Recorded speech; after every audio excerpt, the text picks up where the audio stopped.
Good morning. A lot of you probably know me from following me on Facebook for years, but I was not only am I majorly into health and fitness and stuff like that, I'm into all around growth, personal growth and development. I want to be better mentally, physically, emotionally, spiritually. I always want to learn to grow and do better. And so this morning I was talking to somebody who I love very much and who probably knows me better than anybody on the face of the planet. And her and I were talking about not only having IQ tests, you know how you can take those IQ tests online, but they have emotional IQ tests. And I was like, wow, that's really cool. I want to check that out, right? So I checked it out this morning, and when I got my scores, it says, I'll put a link in the description box below too in case you guys want to check out this test. It's very cool. But it says it's the global EI, so emotional intelligence test results.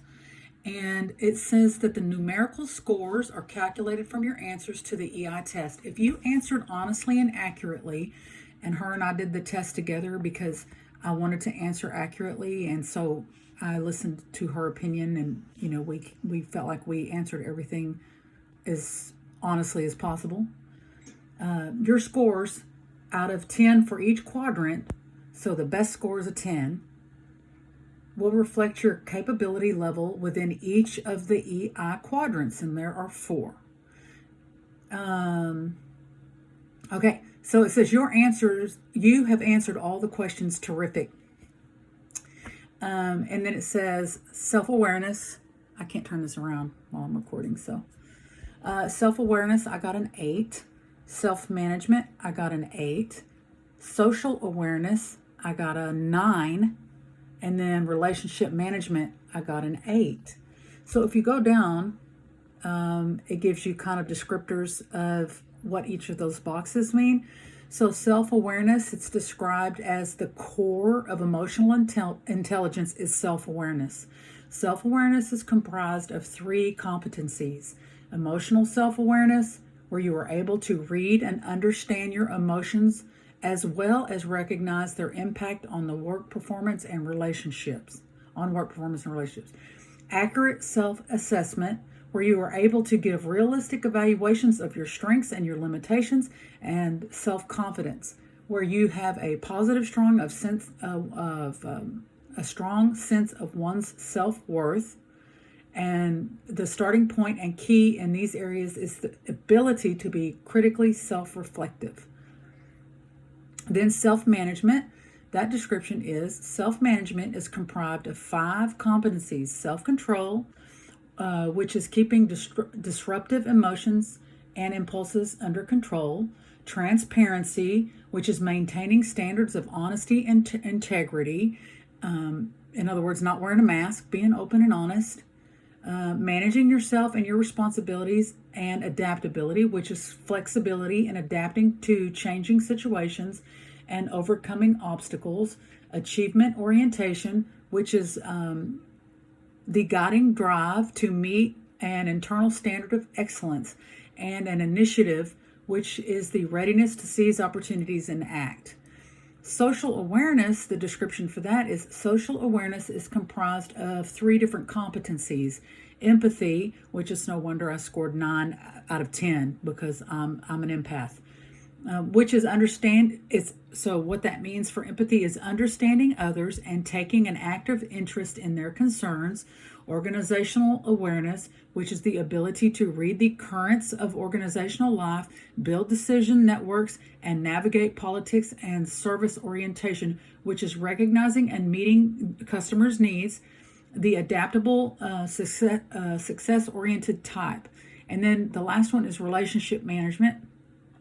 It's the social cluster of relationship management is comprised of 7 competencies. Visionary leadership, which is inspiring and grouping others and individuals. Developing others, which is the propensity to strengthen and support the abilities of others through feedback and guidance. Influence, which is the ability to exercise a wide range of persuasive strategies with integrity. and also includes listening and sending clear, convincing, and well-tuned messages. Change catalyst, which is the proficiency in initiating new ideas and leading people in a new direction.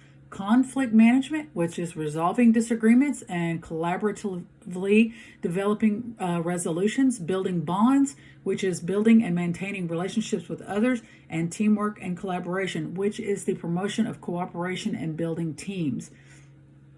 So I just thought that was really cool. So it said I answered terrific. So I got 8 out of 10 on self-awareness, 8 out of 10 on self-management, 9 out of 10 for social awareness, and 8 out of 10 for relationship management. And so then it has, if you go to, it has an option here that you can go to Malcolm Lansby for more information. And so I went there to see what was going on. And then it has this free PDF book that you can download. It looks like it's like 20 pages. It says Emotional Health and Leadership. And it's really cool because it talks about, let me tell you some of these things that were really interesting to me. So emotional health wraps around all these concepts, delving deeper into ways in which each of us relates to, engages with, and affects others in the world around us. And so emotional health is a state of enhanced well-being created through highly conscious choices of practice. So it is characterized by an ability to make mindful, constructive, and respectful decisions and choices in every situation they find themselves in. A person with a high level of emotional health takes personal responsibility for the way in which they relate to and engage with others and the world around them. Emotionally healthy people are conscious of themselves, their thoughts and their emotions, and their behaviors, and the impact they have on others. They are able to recognize and overcome the various influences and constraints that which they experience, either from others or themselves, and they, through the choices they make and the practices they use. And so then it goes to, it's talking about being in the present, being present in every moment. And a lot of people, it says here that they call that being in the flow, or in, like when we work out, we get in the zone. But in this little booklet, they refer to it as the presence. And so then it says, let me go down here. I'm not going to read all of it because it's 20 pages, but just some little things that popped out that I thought were really interesting. And it says that that there's what they call head thinking, which is rational, fact-based thinking. Then there's heart thinking, when you do think out of your emotions. And then there's body feeling, like your gut instinct, okay? And when you are in the presence, then you tend to use a balance of all three of those things to make decisions, instead of just reacting out of your emotions or whatever. Like you tend to use some of all three of those to make decisions. So I thought that was really cool. And then a personal responsibility. Oh, here it's talking about your automatic reactions. So, do you automatically respond, like to get defensive or angry, or, do you cuss somebody out when they cut you off? Then it talks here about, I wish you could see this. I took some pictures of it, but it's talking about that we have a choice. There's a line of choice. So it's the line of choice, and the line above there is your personal responsibility. And that's one of the things I learned in the 30 years I've spent in recovery, is taking ownership for my stuff. If I've done something wrong, I need to take ownership for it. I need to apologize or make amends or whatever it is I need to do. I need to be responsible for my choices, my behavior, my reactions, or whatever. And then below that line is blaming, defending, denying, and justifying. So if you treat somebody wrong and then you sit here and defend it and you make excuses for it and you whatever, you're not choosing the healthier version, the emotional health. So then it talks about, look at my little kitty. He's so cute. I love him. He's my baby. Hi, Pee-Pee. Okay. And then it talks about Notice that we use the word choice here because we do have a choice. We don't have to just respond out of reactions. But one of the key things is to recognize that you have some behaviors that you don't really like. For an example, I'm telling you, I scored high on this test, but there was a time I probably would have scored 0 or maximum 2 on this test. I was so completely unhealthy mentally, emotionally. I overreacted, out of my emotions, out of my feet. I just would and then when it was over, I'd be like, why did I do that? Why did I say that? I don't want to act that way. I don't want to say that. Then I have to go and say, I'm sorry. Please forgive me. I didn't mean to say that. I didn't mean to do that. And I got really tired of apologizing for my behavior. So I've been working on this for the better part of 30 years to get a healthier emotional state. And so many times I hear people, all they say is we have to manifest what we want, and we have to focus on an intention and add an elevated emotion to it. And, we manifest and create the life that we want by our thoughts. And I'm not discounting that because that is very important. If we sit here and have a lot of negative self-talk, oh, I'm not good enough, I'm fat, I'm lazy, I'm all these things, then you're going to create that in your life. But if you start believing, hey, I'm very valuable, I'm smart, funny, wise, I'm determined, I don't give up, I get knocked down, but I get back up. If you start saying good things about yourself, then you can make those become a reality in your life, So I agree with that 100%, that we need to be careful with the thoughts that we entertain in our mind. But there's so much more to just thinking about what you want and manifesting that to happen. If you ignore the other sides of your emotional well-being and emotional healing and growth, it's off balance. So that's why I love this. It's so important. But anyways, so then it goes and talks about these different levels, and I thought this was really good.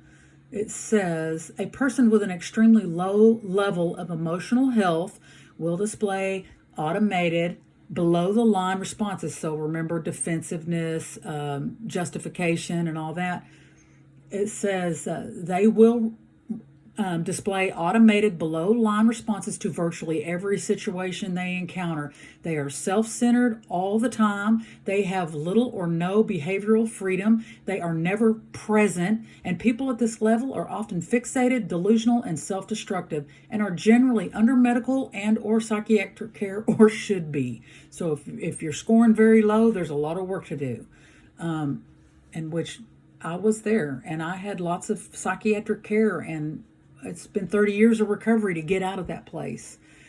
So a person with a very high level of emotional health is completely open, well-balanced, liberated from any degree of self-centeredness, with complete behavioral freedom. They are able to make mindful decisions about virtually every situation they encounter and take personal responsibility, above-line choices for their responses. People like this almost define the term presence with their clarity of thought. And though they are able to access the highest of qualities such as compassion and deep caring with ease, they lead by the highest examples in all respects of their lives. And I just think that is so cool. Anyway,